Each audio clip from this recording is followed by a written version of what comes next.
David Gilmour's solo on Time from Dark Side of the Moon is a masterclass in lyrical bending and note choice and emotional storytelling. In this video, I'll show you two powerful techniques he uses in this solo that you should add to your own soloing toolbox.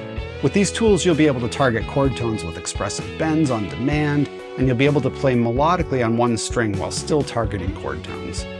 Along the way, I'll show you how and why many of the phrases in this classic solo work, and how to visualize the fretboard so that you could improvise something similar.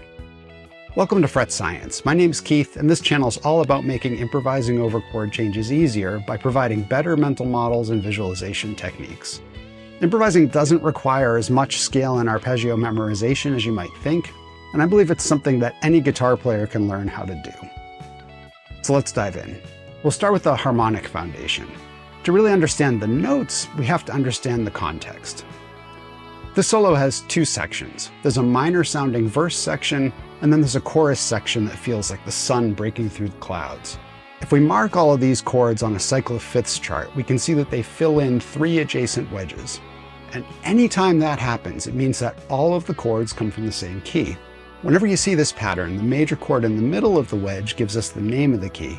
So all the chords in this song come from the key of A major. However, when we listen to it, especially in the verse section, F sharp minor feels like home. So we would say that this song is in the key of F sharp minor. And as you may know, F sharp is the relative minor of A major. So this is just two ways of describing the same set of notes. But the distinction is important here because we want to think of these chords in terms of Nashville notation, which will make things much easier to visualize on the fretboard. That means that even though this song sounds like it's in a minor key, we'll refer to everything based on the parent major scale. So we'll refer to A as our 1 chord, E as the 5, and F sharp minor as the minor 6. D is the 4 chord in A, and if you extend any 1 chord or 4 chord with a 7th from inside the key, you get a chord with a major 7 flavor. So those chords from the chorus section all fit the key perfectly. C sharp minor is the minor 3, and B minor is the minor 2. Okay, so the verse section of the solo cycles through F sharp minor, A, E, F sharp minor, 4 times. And the obvious scale choices to use over that part of the solo would be F sharp minor pentatonic, or F sharp natural minor, which is the Aeolian mode.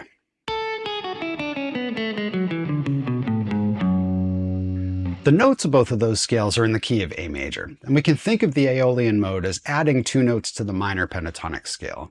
So any way you look at it, we're really just looking at the same 5 to 7 notes, just from different angles. Gilmour mainly uses F sharp minor pentatonic in this part of the solo, but I think his genius lies in how he uses it to bend up to chord tones on every chord transition. Gilmour opens things with a series of long bends around form 1 of the F sharp minor pentatonic at the 2nd fret. And as he's playing, he's very careful to emphasize chord tones every time the chord changes. I'll highlight the chord tones that he's targeting in the diagram as I play this part of the solo.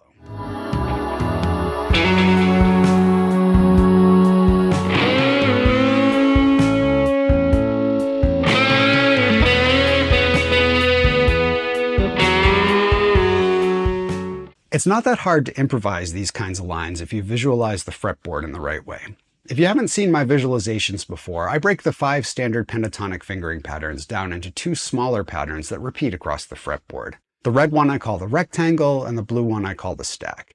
These shapes end up being a really powerful visualization tool for finding chord tones and playing a wide range of scales. The dashed red line on the fretboard is called the warp, and anytime a pattern like a rectangle or a stack lies across the warp, the part that's on the B and E strings is shifted 1 fret toward the bridge. This is just an artifact of the way the guitar is tuned. I cover all that in depth in my other videos. I'll put links in the video description if you want to check them out. The most efficient way to find chord tones in and around the pentatonic scale is to memorize a small set of overlays, one for each of the 7 triads you can build from the major scale. And then it's easy to find those chord tones no matter what key you're playing in or where you're playing across the fretboard, because they always fall in the same places relative to the rectangle and stack. For this part of the solo, we only need the overlays for the 6, the 1, and the 5 chords. The chord tones for F sharp minor, which is the 6th chord, are right inside the pentatonic scale. And so are the chord tones for A, which is the 1 chord.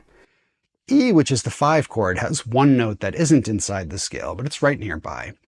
Whenever there's a target note that isn't in the pentatonic scale, it's worth paying attention because hitting it at the right time makes it really obvious to the listener that you know what you're doing. So those are our potential chord tone targets for F sharp minor, for A, and for E, which is all we need for the first half of the solo. And if you know the rectangle and stack system for the pentatonic scale, they'll work across the entire fretboard. It's worth repeating that the coolest thing about this method is that it works in every key, and if you're using the Nashville numbers, the patterns don't change from one key to another. The target notes for the 5 chord, for example, are always in the same place relative to the pentatonic scale. It doesn't even matter if you're using major pentatonic instead of minor pentatonic, it just always works. Now, to bend up to these notes, we just have to know that bending up a whole step, or the equivalent of 2 frets, reaches the same note as moving up 1 string and back 3 frets. So if I'm bending the 5th fret of the B string up 2 frets, it matches the note at the 2nd fret of the E string. The distance changes to 2 frets down if you're bending the G string because of the warp. So bending the 4th fret of the G string sounds the same as the note at the 2nd fret of the B string. To practice playing these bends in tune, I recommend first playing the target note on the next string and then bending up to hit the same pitch. You really have to use your ears to do it accurately, but after a while, your muscle memory will do 90% of the work. In that opening section, Gilmour targets F sharp, which is the root of the F sharp minor chord. He hits that with a hammer-on. And then over the A chord, he targets C sharp, which is the 3rd of A. We can visualize that as being the 2nd fret of the B string and play it by bending up the 4th fret of the G string. Then he targets B, which is the 5th of E. And then he targets F sharp, which is the root of F sharp minor. And he does that by bending up to G sharp, which is the 3rd of E, and then releasing. Here's the target note on the G string. And then here's the bend on the D string. At this point, Gilmour starts moving around the neck. And again, the rectangle and stack shapes make this easy. He slides up into the House of the Blues at the 5th fret, which is just another pentatonic stack diagonally connected to the one he was just playing. It's warped slightly because it falls on both the G and B strings. Gilmour ends his phrase by playing a descending F sharp minor arpeggio, all inside the pentatonic scale, and then landing on F sharp again.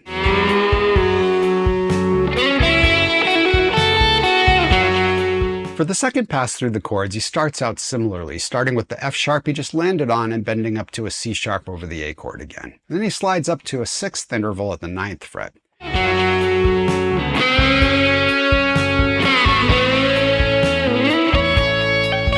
We can think of this as both being part of an A triad there, or part of the form 4 A major F sharp minor pentatonic. In this phrase, Gilmour makes it clear that he's thinking A major. He bends the 3rd of A up a half step, which we can practice by playing the note 1 fret higher and then bending to match it.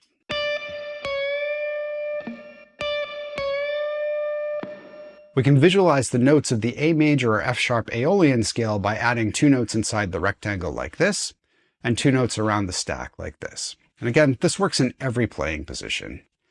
Then he bends up to B, which is the 5th of the E chord, just as the chord changes to E. Again, we can practice that by playing the note 2 frets higher and then bending to match the pitch.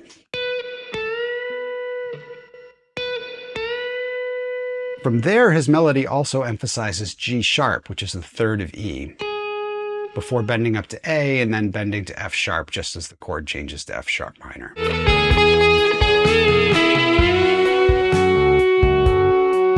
That phrase is a little tricky to keep in tune with those 2 back-to-back bends. You can practice them by first playing the phrase, fretting the target notes, and then practice making the bends match what you heard. I find it easiest to use my ring finger for the first bend and my middle finger for the second one.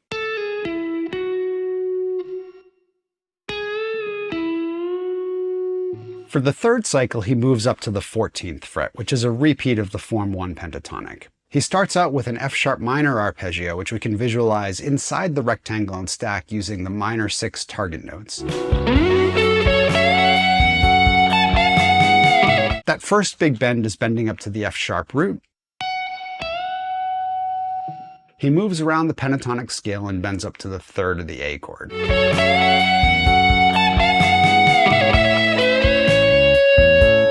And then he does a quintessential David Gilmour bend. While holding that first bend, he overbends up to the fourth and then releases to the third again.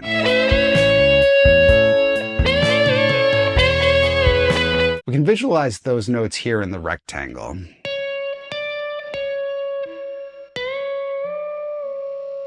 That sequence of bends is really hard for a lot of guitar players to do in tune, and I think the hardest part is nailing the partial release. I find it's easiest and it sounds best if I release a little bit more than I need to and then bend back up slightly until it sounds in tune. To practice it, again, I recommend playing the notes you're targeting without the bend so that you can hear what they should sound like, and then practice bending to match the pitches you just heard.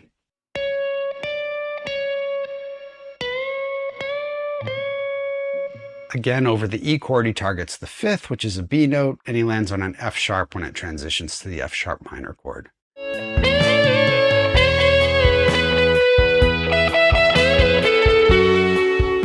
Over the F sharp minor chord, there's a subtle bend. He bends up to the fourth and then does a very small bend on the minor third. This is typical of a lot of blues phrasing, where whenever you hit a minor third, you nudge it up just a little bit.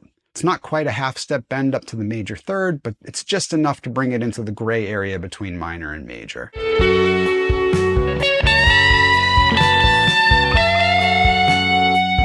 This is another area where the rectangle and stack visualization helps a lot. In the minor pentatonic scale, the minor third is always in the same position in both the rectangle and stack, so it's easy to keep track of which notes need that little bend, no matter which pentatonic position you're playing in. For the fourth pass through the chords, he adds in some pre-bend releases, which is another great technique to work on once you have pretty good muscle memory for regular bends.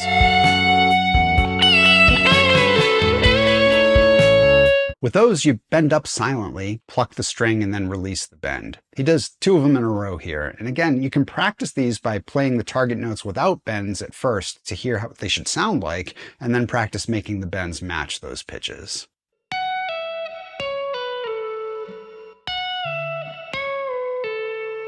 The last phrase of this section is a bend up to the third of A over the A chord that releases down to the fifth of E over the E chord.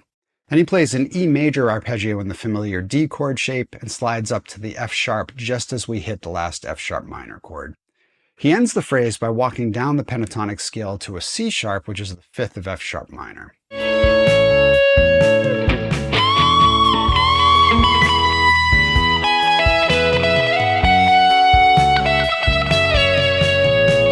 Now, just to take a step back for a moment here, what we've seen is that Gilmour has basically stuck to F sharp minor pentatonic for the whole solo so far, and he's hitting chord tones every time the chord changes.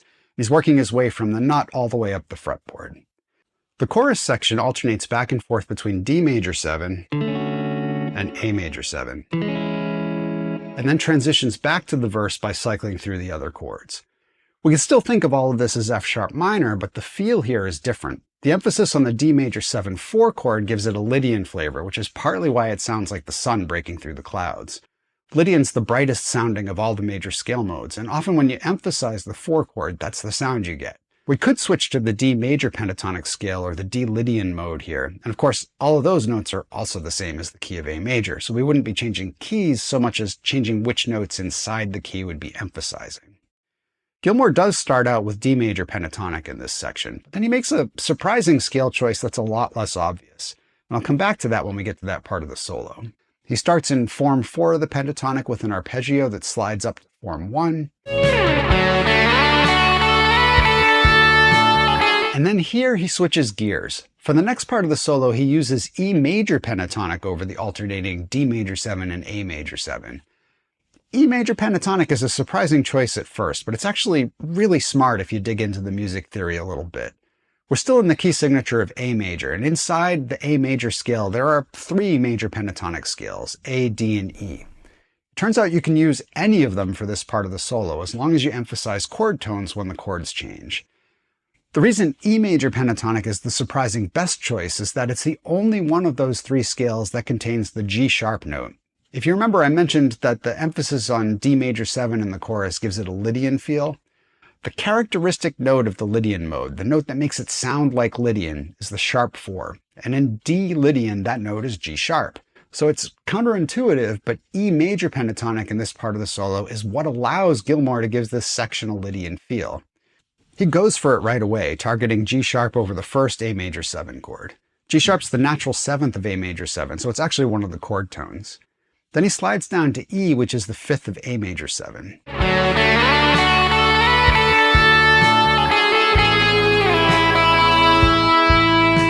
He leans into the G sharp again when the chord changes back to D major 7, and this is the first time in the solo that he's targeting a note that isn't in the chord, and he does it to emphasize the Lydian sound.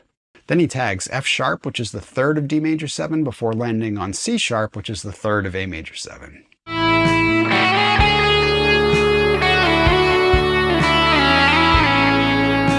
In this whole section, he's playing everything on just the B string, and this is a great skill to work on, being able to play melodically using a pentatonic scale on one string while still targeting chord tones. This is a lot more challenging to visualize than what we were doing with the F sharp minor pentatonic, because these chords don't all relate cleanly to E major. I'm not going to go into the full details of that here, but this is a good time to point out that there's a downloadable PDF version of this lesson that does talk through those details and also explains the visualization techniques that I'm using in this video. There's also a backing track with pre-made loops for the various solo sections, and those will tell you what chord is playing at any given time, which is a great way to practice. Those are available to all of my paid Patreon subscribers, so check that out if you want to go another level deeper.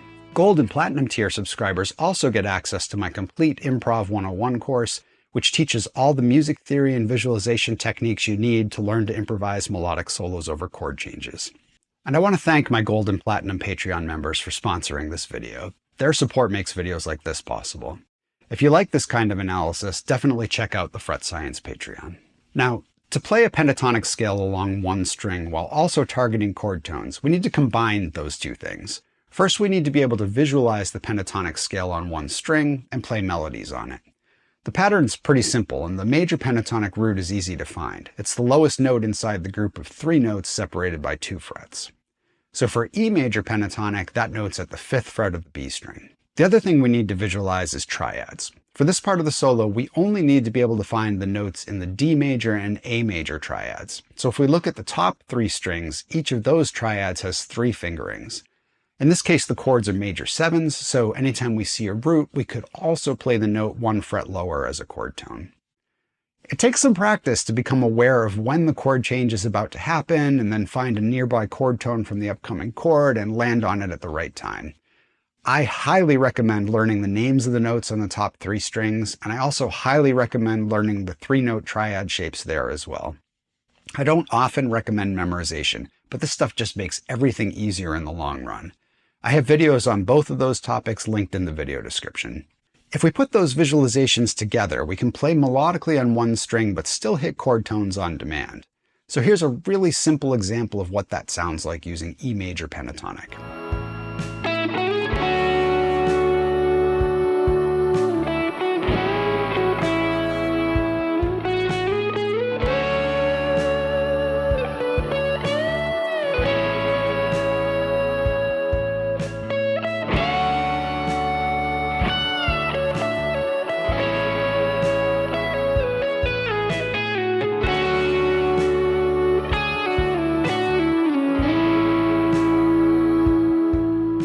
Now, as I mentioned, we can swap out the E major pentatonic for either D major or A major. So here's an example of doing it with A major pentatonic. The chord tone targets are still exactly the same, so we can still hit that juicy G sharp over the A major 7 chord, but now the root of the pentatonic scale has moved up to the 10th fret.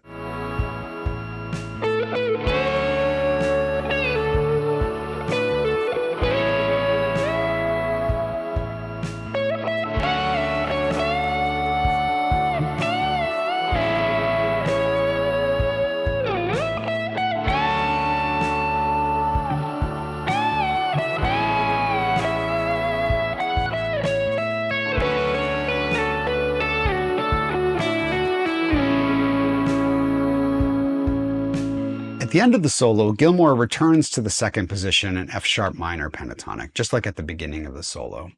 Over the last A major 7 chord, he targets the 3rd, which is C sharp. Over the final D major 7, he overbends to target the root and then bends up again in the same place, but this time uses a regular bend to target the major 7th, which is a C sharp. When the chord changes to C sharp minor, he targets the root, which is again C sharp.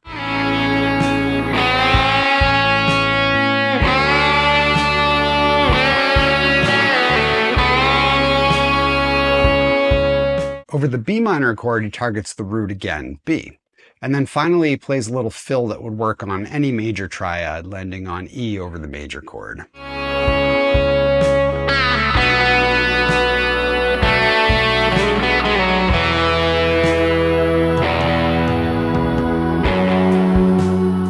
If you go back through it all and check the math, you'll see that Gilmour targeted chord tones on every single chord transition in the solo, except in the one place where he purposely targeted the sharp 4 to reinforce the Lydian sound. It's just beautifully done. So that's what David Gilmour did in his solo, but if you'd like to learn an even easier way to improvise over this chord progression, check out this video. And if you want to see how the rectangle and stack system can help you learn all your scales across the entire fretboard in about 15 minutes, check out this one. Don't forget to like and subscribe, and leave me a comment to let me know which solo you'd like me to break down next. As always, you can find out more at fretscience.com. See you next time.